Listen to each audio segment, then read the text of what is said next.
It ain't the end of the world. We'll be okay. Let's just hang together now. The following day, the defending NFC champion Giants played a Monday night game in Denver as they helped the Broncos inaugurate their new home at Invesco Field. I remember how loud it was, the fans stomping in the stadium, on those metal seats, and that we lost the game. And little did I know that was going to be one of the most memorable life events of my life, not shortly after that game ended. The Giants retreating to a red-eye back to New York as they start the season 0-1, and the Broncos head to Indianapolis to take on the Colts, coming off their impressive win against the Jets. On the morning of September 11th, the Giants arrived back in New Jersey. I do remember pulling into the gate at Newark Airport and just noticing another plane right next to us as we pulled into the gate. Found out later that was Flight 93. That was the Shanksville plane, and we walked right by the people boarding that flight and the terrorists. We're back at 8:30 on this Tuesday morning. It's the 11th day of September, the year 2001. We got in that morning, and I was home. I was in bed in Montclair, New Jersey. Had a great view of the skyline of New York. And I got a call, and the call was like, look out your window. I can vividly remember watching Matt Lauer on the Today Show describe what had happened. And at that point, people thought it was an accident. We are back at 9 o'clock Eastern time on this Tuesday morning. You're looking at the World Trade Center in Lower Manhattan, where just a few minutes ago we're told that a plane, some reports are that it was a small commuter plane, crashed into the upper floors of one of the Twin Towers. On Tuesday, September 11th, I was off and I had a dentist appointment first thing in the morning. I was sitting in a dentist chair and listening to the radio when the radio made an announcement that a small plane hit the towers, and not thinking anything of it, and just in my head and knowing that my brothers with the FDNY were down there. Tuesday's the day really where you're actually getting ready for the next game. We're going to play the Raiders on the road, and where our offices were in Hofstra, my window was one adjacent to where you could see the patterns of the air flights always taking off and basically landing at LaGuardia. And I was in my office early, watching tape, and I'd look out my window, and I always knew that there was always planes. And for some reason, I looked out the window, and 20 minutes later, I looked out the window, and no planes. It was strange to me. So I turned the local television on, and lo and behold, see the second plane.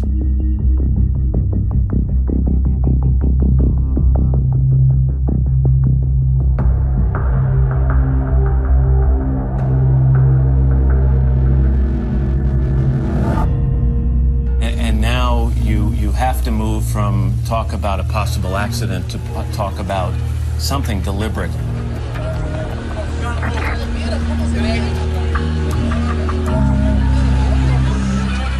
I come up out of the subway stop where I normally came out of, which was only a few blocks away. And I never forgot the look on the people's faces. My thought at the time was, how many people are gonna die today? That was the thought that went through my head. I mean, like, how many people are in that building right now, and you could do nothing to help them? People are jumping out of the building. Yeah. How many have you seen? About a dozen. The devastation was extraordinary.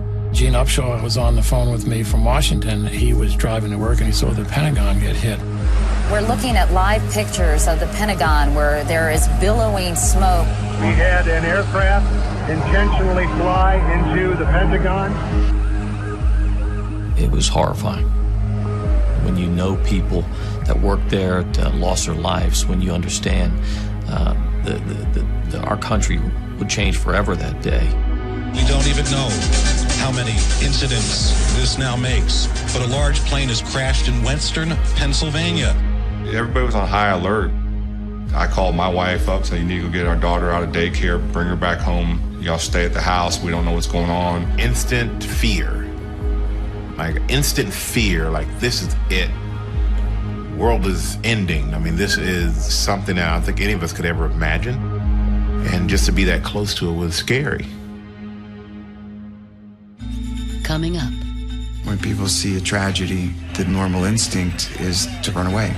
These guys went in, they go in.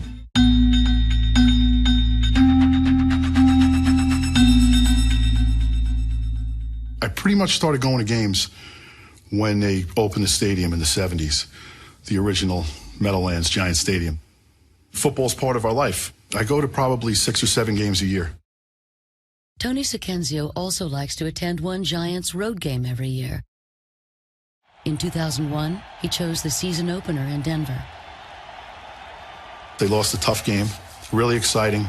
Throws deep in the right side for Smith. In the end zone, Rod Smith with a Denver touchdown. Yeah. On the morning of September 11th, I woke up at the Brown Palace Hotel, and the first thing I did is I tried to call work. Take my lumps, going out there to see the Giants lose. And I couldn't get any phone calls through. It was strange. And then I finally got through to Patty. I got through to my wife, and she said, put the TV on. Looking again, if you're just joining us, both towers of the World Trade Center in New York City, where 2 planes have crashed into the towers. I was an employee at Cantor Fitzgerald. I worked on the 104th floor of One World Trade Center. Once I saw the flames, I knew. My friends, they were trapped up there. Over 100 floors below, New York's bravest were on their way to help. When people see a tragedy, the natural, normal instinct is to run away. These guys went in, they go in. Those are heroes. My brother Jimmy was one of the first responders in Tower 1. He was just climbing, helping civilians down. The first building fell down. It felt like an earthquake, he said. He was just holding on to the railings in the stairway. Finally, his lieutenant just screamed at everybody and told them to get out. They rushed down to the 4th floor, and it was all pitch black. And he said, I don't know who the guy was, but somebody screamed that there was a doorway. And he said all he remembers is just the marble cracking around him and just running while the building was falling behind him.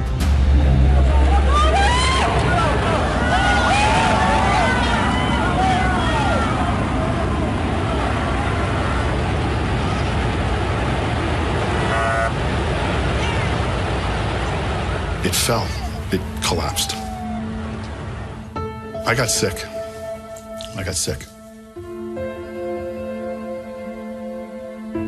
They still hadn't heard from my brother Jimmy, so then when we saw the tower come down, we thought the worst. It was very emotional. Jimmy asked somebody who had a phone on the street to call my parents and tell them that he was alive. He didn't even have time to tell me where he was. It was very, very quick. Walked in the house and no words needed to be said. He looked at me and said, that's how close he was. Give him a hug and, be happy he's still alive, but others weren't as fortunate. The guys I lost 47 of 51 of my guys. In 2000, there was 8 of us sitting together at the Super Bowl. Right before the national anthem, one of my friends, Peter Garofalo, he said, look at all these people, and always having in the back of our mind what happened in '93 with the first explosion in the building. Peter said, imagine if there was some sort of attack here. There's 80,000 people here. And Joe Plumatello said, no, they're coming back to get us in that building. That's what he said. And that stuck in my head. Little did we know what was to happen. Seeing that skyline without the towers, it upset you to the core. So much of our innocence was lost that day.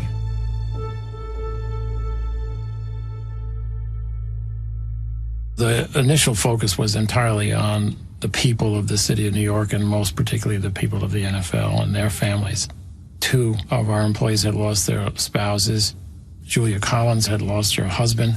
Also, Ed Ty. We ended up going over as a group with Ed Ty to St. Patrick's at 5:30 just to reflect and pray and try to help him work through the anger and the horror that he was facing as an individual. Giants offensive lineman Jason Whittle was also there for someone in need. On the morning of the terrorist attacks, his best friend's brother, Randy Drake, was hit with debris when the plane hit the South Tower. Randy was in critical condition, but none of his family from Missouri could be with him because all flights were grounded. I made the call to Jason that said, look, Randy, he may not make it through the night, and can you be there? And of course, there was no, hesitation. So I went up to the George Washington Bridge, and they had it completely shut down. And so I went down to the Lincoln and then the Holland, and then I think I tried one of the other bridges, and they just had everything shut down. It was probably 12:30 by the time I got back up to the George Washington Bridge. They weren't letting anybody in unless you were family. I told the police officer that was there that, I played for the Giants, and it was my brother. And he thought about it for a second, and he took me across the George Washington Bridge at about 100 miles an hour. Then he dropped me off to another policeman, and then he drove me the rest of the way down to the hospital. Whittle stayed at Randy's bedside until his family arrived on Thursday. I told him I love him and thanks, and what else can you say but thanks, I know it meant a lot to him, but I know that any one of them would have done the same thing for me, so it's not like I did something super great. Still to come. If the league says that it's safe to play these games this weekend, then that's what we should do. It just didn't feel right. It was like people are looking for their loved ones right now. And we're going to play a game?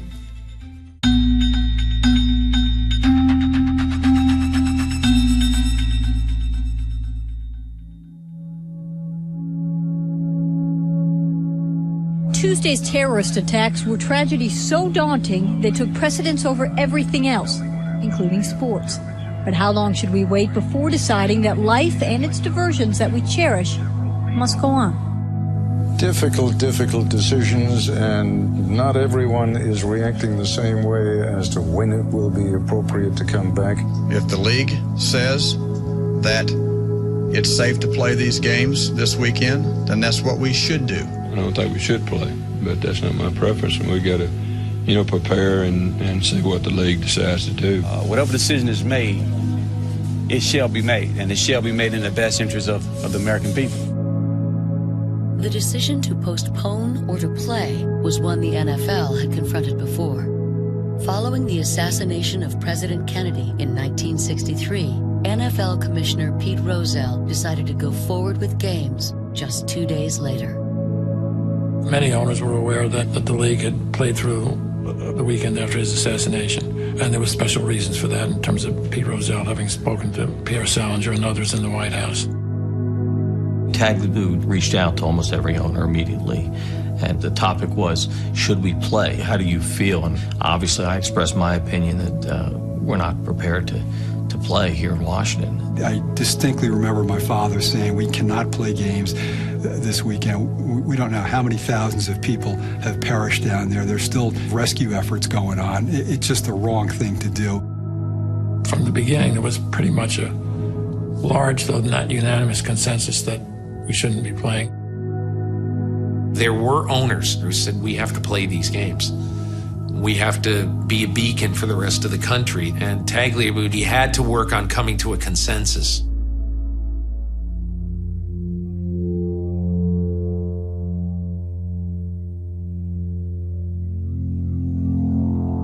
Who wants to play after your mom passed away? Who wants to play after you lose a child? It was at that magnitude, because I watched a jumbo jet fly through a building. I mean, how do you...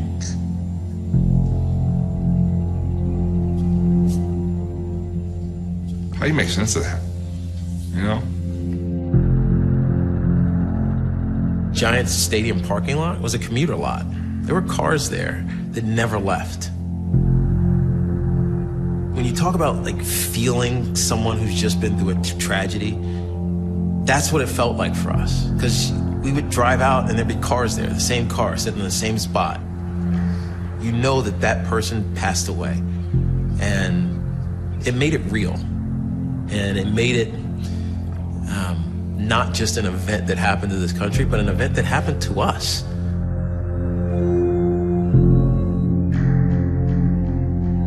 All of us were touched by somebody.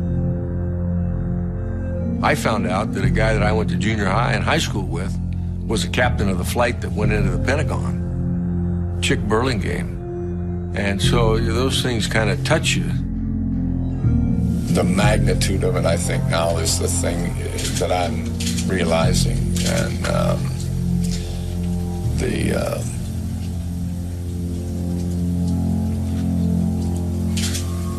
I want to be with family. While teams awaited the league's decision on Sunday's games, the Giants faced a grim reminder at practice Wednesday morning.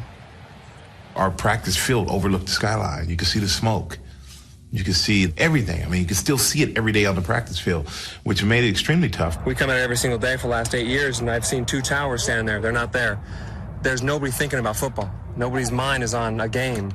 40 miles away on Long Island, the Jets were dealing with a similar struggle. And we were trying to go to work, and I talked to the players. I said, look, they're thinking about playing the games, and I said, I don't know about that personally. I said, but we have to wait and see what they decide. So we're going to go practice. We went out on the field, and about 30 minutes into practice, I could just tell. Players weren't into it. I was not into it coaching. My mind was somewhere else. And I called them back in and said, okay, let's go meet. So we went back in the meeting room. I said, hey, you guys can decide something. And I said, I'll back you 100%. I said, we don't have to wait on the league. If you don't want to play this game and you guys decide that, we won't play. And so we took a vote as a team. It was a secret ballot vote, and it was either yes or no. Yes, we'll play, or no, we won't play. And it was almost unanimous. We had one vote that said we should play, and the rest were all no's. So Herm came back in, and I told him, as a team, we vote the New York Jets will automatically forfeit the game against the Oakland Raiders this week if we were made to play this game. I said, okay, that's fine. So I went down the hallway and told the GM, I said, hey, look, I know the league is deciding what they want to do. Jets aren't going to play. And he said, what? I said, Jets won't play. And I said, you better call the owner and let him know that we're not going to get on an airplane regardless of what the league decides to do. That evening in Washington, D.C., NFL Players Association Executive Director Gene Upshaw took the pulse of his union, summoning all player representatives onto a conference call. Gene, basically the conversation started, guys, I don't know what commissioner's office is going to do. I told him that, I told Paul we're going to talk about it. And there were guys, we need to play. We need to do this. I think we should go ahead and play. It's only one game. And somebody on the call said, guys, I think we need to hear what Kevin and Mike Strahan have to say about this. I remember flat out saying, we're not playing, and if you try to make a play, we just won't show up. We'll forfeit the game, but we're not going to be there. The Giants will not be there. And once that was said, I think the seriousness of it hit everyone. By a majority vote, the players chose not to play. Upshaw relayed the results to Tagliabue, who, despite resistance from some owners, held to his convictions and poured them out onto paper. This was the statement that I wrote on the morning of Thursday, September 13, and it was something that I started writing in the middle of the night, probably completed it in the middle of the night. We in the National Football League have decided that our priorities for this weekend are to pause, grieve, and reflect. It's a time to tend to families and neighbors and all those wounded by these horrific acts of terrorism. We understand those individuals in sports who want to play this weekend. We also can empathize with those who want to take the weekend off and resume their personal lives and professional careers next week. We strongly believe that the latter course of action is the right decision for the NFL. Material right in the middle there. It's a time to pause, grieve, and reflect.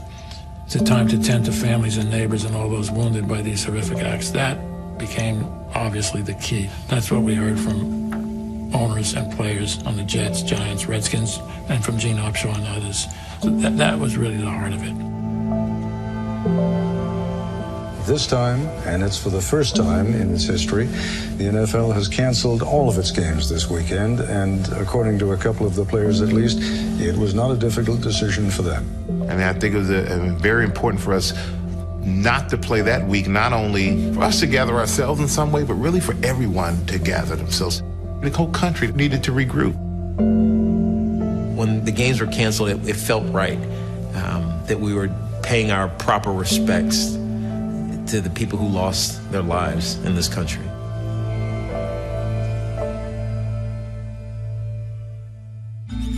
Coming up.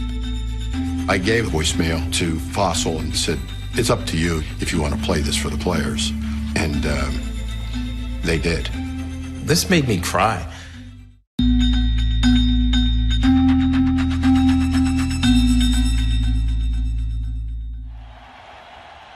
Former NFL linebacker Rob McGovern was working in the Manhattan District Attorney's Office at the time of the attacks. As an Army reservist, McGovern was able to volunteer at Ground Zero on September 12th. I put on my uniform and I just walked up to the nearest fireman and said, what can I do? And I think he just pointed to a line, one of the debris lines that had formed, and said, get down there and just start moving debris. So that's what I started to do. McGovern stayed on the job for 5 straight days. It was such a massive loss of human life, of innocent human life. And at the very least, you thought, I can give one family consolation.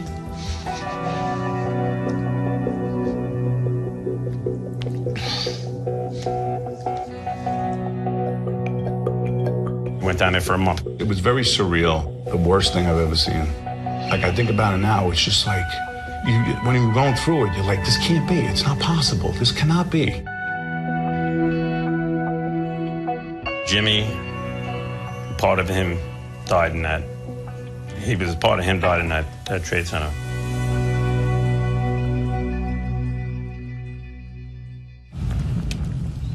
When practice started again, the Giants still felt the lingering effects of 9/11.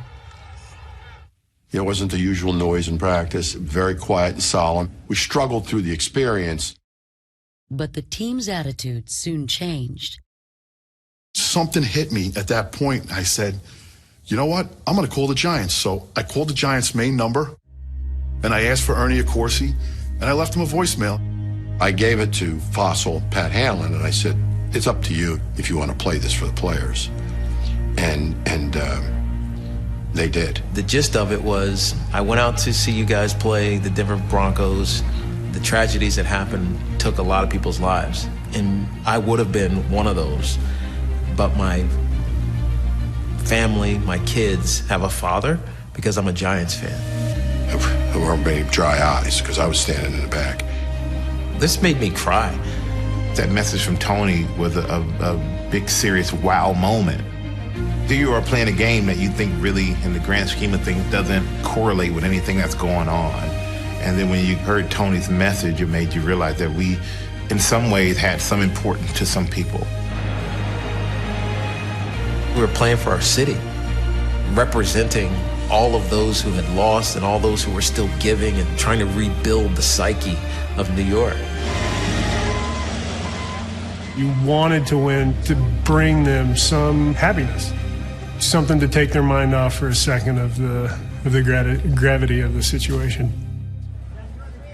When play resumed, Paul Tagliabue made sure every game had a patriotic feel.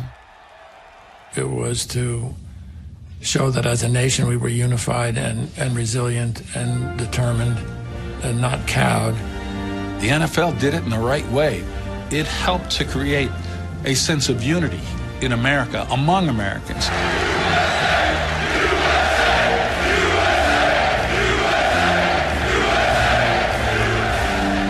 I think it kind of recalibrated everybody's sense of what was important.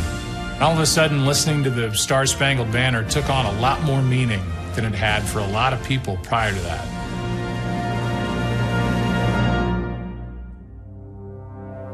Patriot right guard Joe Andruzzi's thoughts certainly involved his three brothers, Billy, Jimmy, and Mark, who are all New York City firefighters, and his dad, Bill, a retired New York City policeman, all honorary captains for today's game.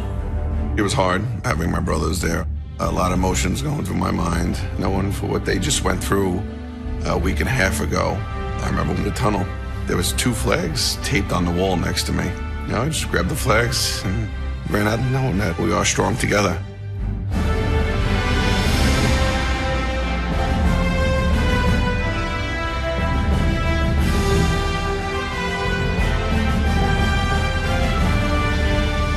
He surprised us all. I didn't even expect that. It came out, I was like, whoa. I was like, yeah, it was nice. It was very uplifting, I would say, you know? It brought a tear to your eye. That's the best scene. Whenever you see anything about 9/11, you always show that. And he did it for people, but he did it for his brothers. You know, it was fantastic. The NFL's return provided a lift, but amid the flag waving and pageantry, some were still suffering from the deep cuts of 9/11. We brought Randy back to Kansas City. The day that the NFL started playing again, the Giants were in Kansas City. It was crazy. Randy had actually passed away that night, and the night before we played. Glad it was in, you know, where he was from, and his family was all there, and got some closure at that point.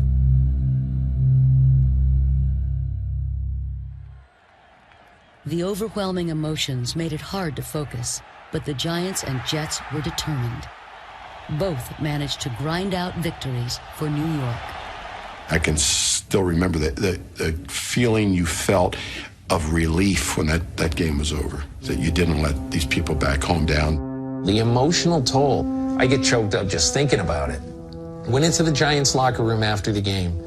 Greg Camella, who was a fullback for the Giants at the time, had his head buried in his hands, weeping. My first win as a head coach, when you give the game ball to the city of New York, boy, that was a wonderful moment. It's only fitting that this ball goes to them. To all those people that try to save people's lives, to us it means a lot. Our players were really involved in it emotionally, and as well as our coaching staff. That was the right thing to do. And I think the fans and everyone in New York appreciated it, that we were still thinking about them. We took a group picture in the locker room after the game. Every guy had his hat on, including Wellington Mara, had that hat on just looking good. I've got that picture hanging up front and center in my trophy case. Proud memory. Still to come. When Drew went down, in came Tom in that second game, and you know, we had to come together as a team. That's it! That's awesome! And we were all playing for each other.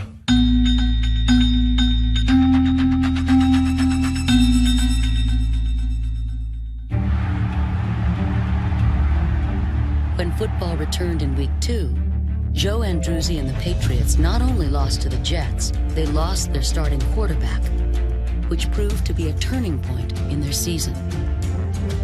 When Drew went down, in came Tom, and you know, we had to come together as a team. That's it! That's awesome! And we were all playing for each other. Play action fake, Brady got a man open, touchdown! And Bill Belichick's New England Patriots are going to the Super Bowl. After 9/11, the NFL was determined to move forward with its season and play a full schedule. To do so meant pushing the Super Bowl in New Orleans back a week. From a very early stage, our focus was on moving the Super Bowl. And once we got into that, it was quite a bit more complicated than I had originally assumed. Tagliabue's plan clashed with the National Automobile Dealers Association, who had booked the Big Easy for their convention on the heels of the NFL's original date. With no cushion week between the conference championship games and Super Sunday, the NFL was in a bind. People who were involved in the trenches said it was not going to be possible. We looked at Miami, we looked at Pasadena. I talked to both of those about the possibility of moving the game there and moving it out of New Orleans. I just said, there's no way we are going to lose this game. I think what the NFL had going for it is that the Super Bowl is bigger than a sporting event. And the environment of post 9/11 was powerful in that it was a climate of cooperation. The NFL negotiated. The auto dealers gave them some flexibility, so the big game is back on in the Big Easy, scheduled for February 3rd. With a date now set, there were still challenges facing the league. Janet Jackson was booked to do the halftime. She did not want to perform because she was afraid of being in a large public place. So we reached out to U2 and went and met Bono and The Edge and everybody out in Vegas, and it was not a hard sell.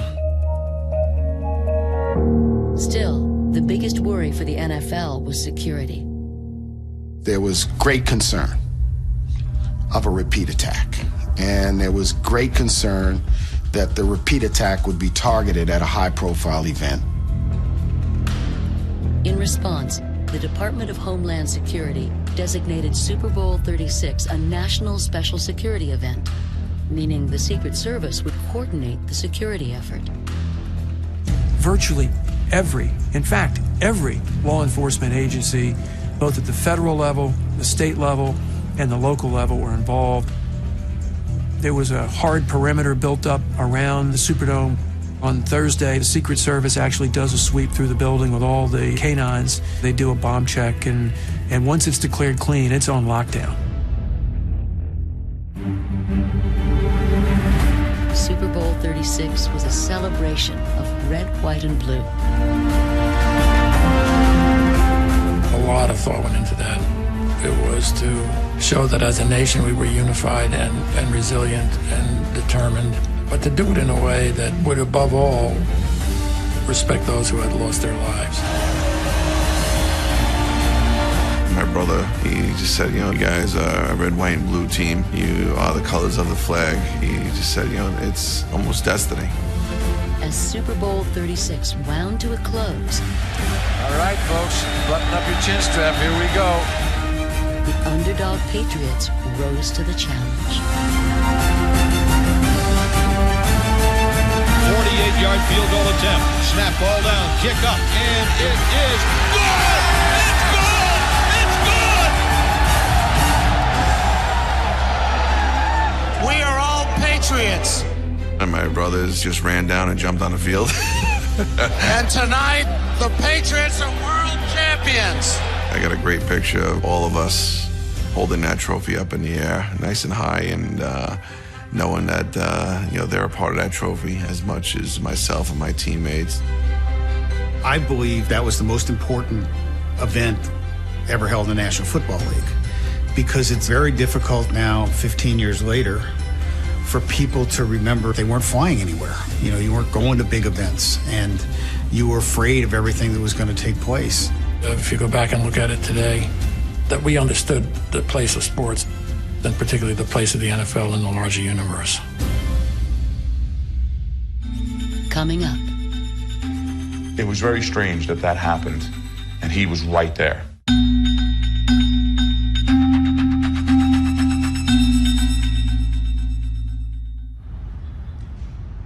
It's been years since Tony Sacchenzio's life was spared because of his love for the Giants.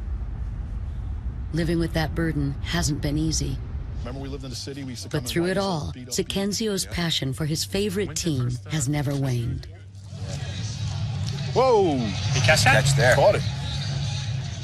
So this is the kid that went to our high school, Bennett Jackson, 24, and he blew his knee out 2 years in a row. Love to see him make it, though, just because what he endured. I enjoy life every day.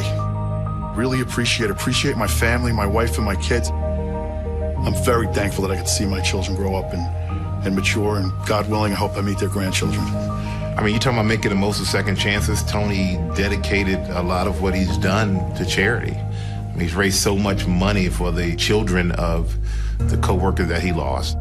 After he did that, we invited him to join our board of trustees, which he very eagerly and happily accepted. He doesn't only raise the money, he reaches into his own pocket and he gives. We're building a series of 9 intrepid spirit centers helping troops who are suffering from traumatic brain injury. We are extremely fortunate to have Tony on our team. No, I'll never get over it. You never forget. And I hope they are looking down and knowing that I tried to do whatever I possibly could for them. I think they would have done the same and probably more than I did, because that's the kind of guys they were. I do see some of my very close friends and their children. It keeps me good. It keeps me okay that they all turned out okay, you know? Commissioner Paul Tagliabue retired in 2006. The NFL's decision to pause, grieve, and reflect after 9/11 was one of the hallmarks of his career. I was always impressed with Paul Tagliabue, but I think during that period, it was his finest hour. He really demonstrated how good a commissioner he was. In 2007, former Patriots guard Joe Andruzzi was diagnosed with an aggressive form of cancer known as Burkitt's lymphoma. After making a full recovery, he started the Joe Andruzzi Foundation. We have helped multiple families and individuals with mortgage, rent, utility bills to relieve a little bit of that burden so they can care for their loved ones. On the day of the Boston Marathon bombings, Andruzzi's charity had several runners participating to raise money. The foundation's watch party was at a restaurant right in front of the second explosion. I just started running down Boylston Street, trying to help in any way I can. My wife goes, "Joe, look at the young girls over there. They're trying to carry a woman on their back." And I ran over there, picked her up, and ran her down the block to an ambulance. And the picture went viral. When I saw that picture, it was no surprise. That's my brother. He wouldn't sit back. That's the fireman in him. All three of us are firemen. That's his portion of being a fireman. That's what's inside him is what's inside us. It was very strange that that happened, and he was right there. And this was his 9/11. My brother happened to be right there, just like we were. After his football career, Giants offensive lineman Jason Whittle moved back to his native Missouri. His friendship with Greg Drake is as strong as ever. There was my first year. You and Mary came to visit us, picked him up from Newark Airport, and we ran out of gas. Greg and Mary and I run out of gas. No. Jason runs out. I run out of gas. You were in the car. I just happened to be in the car. Yeah. Every 9/11, Greg or his family, we spent some time together, and the pain never goes away. It just comes less often. We never see bald eagles at the lake. And you start to talk about Randy, and sure enough, you look outside and there's a bald eagle floating across the cove. It sounds almost crazy, but it's real. That's just another odd coincidence or tiny miracle. Immediately following his work at Ground Zero, former NFL linebacker Rob McGovern volunteered for active duty and was deployed to Afghanistan. In 2003, he was assigned to the prosecution team in the Sergeant Hassan Akbar case. Sergeant Akbar, in March of 2003, had attacked his fellow soldiers in the 101st Airborne Division. He killed 2 soldiers and wounded 14 in Kuwait on the eve of the Iraq War. McGovern's contributions helped earn a conviction. Over the last decade, McGovern has worked for the government and U.S. military in various capacities. One of his most important jobs began in 2011.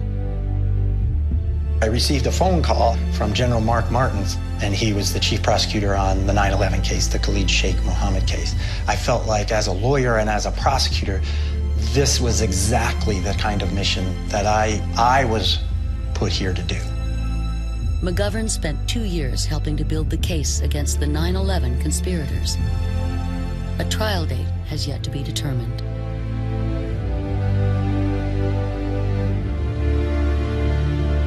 I want, like so many people, for justice to be done in that case.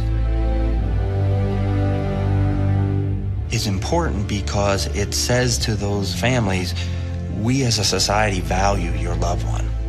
We value what they meant to the world.